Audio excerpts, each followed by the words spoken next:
Some places don't scream, they whisper.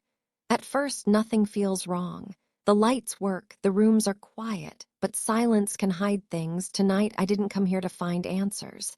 I came here because something was waiting, and once you notice it, you can't unsee it. 3 weeks had passed since the building was closed. The city outside moved on, but I hadn't. My phone rang, no caller ID, no ringtone, only one sentence appeared. You should come back, before it changes again. My hand froze over the receiver. 3 weeks of silence, 3 weeks of trying to forget. And yet I couldn't. Something inside told me I had to return. I wasn't the owner. I wasn't security. I had no reason to come back except I had the keys. A simple, ordinary reason. Yet it made me the only one who could enter the building safely. Part of me screamed to stay away.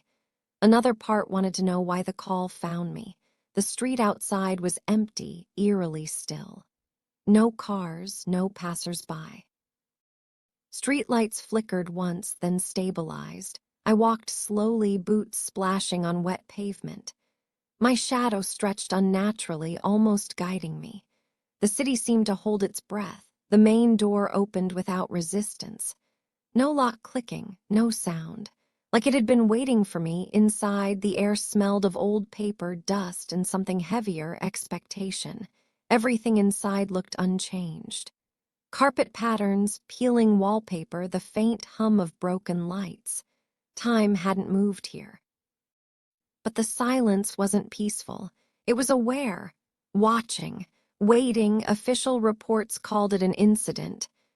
No names, no details, no one responsible, but I remembered. Shadows had shifted, voices had whispered, people had disappeared, and I had seen it all. That night I said one thing that wasn't true. I wasn't in the building. Calmly, confidently, the lie didn't just hide the truth, it became part of the room. For one night it was real. One room remained untouched by everyone. Not locked, not marked. Just avoided. Colleagues glanced at it, then turned away. Curiosity mixed with fear. No one wanted to enter. The first time I approached it, the lights flickered once. A brief blink like recognition. I froze. Something was there, watching, breathing behind me. Inside, the wall bore scratches, deep, uneven. At first, just jagged lines. Then, slowly, words formed. Words I had said. Words I had hoped no one would ever remember. I read the words aloud in my mind. My own lie carved into the wall, impossible, undeniable. The room remembered, the building remembered. And I was trapped in memory. I remembered the other person, standing where I stood now, calm, expectant, pressing a silent question into the air. I hadn't answered then. I didn't want to answer now. Can you tell them what really happened? No threats, no anger, just trust. I wanted to speak, I wanted to scream, but my voice refused. I left the room. Silence followed me like a living thing. I didn't answer. The building waited. And in its waiting, it seemed to breathe, every shadow deliberate, every floorboard holding tension. The security room was dusty, abandoned. Yet one camera worked. 9 seconds. It showed me entering the avoided room, nothing else. Time itself had disappeared. Minutes vanished, not erased, not deleted, simply never recorded. Reality refused to keep them. And yet I remembered every heartbeat, every whisper of air behind me, a slow exhale, not angry, not fearful. Disappointment. I realized the building wasn't haunted. It was aware. And I was being watched by memory itself. My phone vibrated. No signal. No notifications. Only one message appeared. You told them nothing. It wasn't sent. It just appeared, thought made real. It wasn't ghosts, not spirits, not curses. It was memory refusing to die.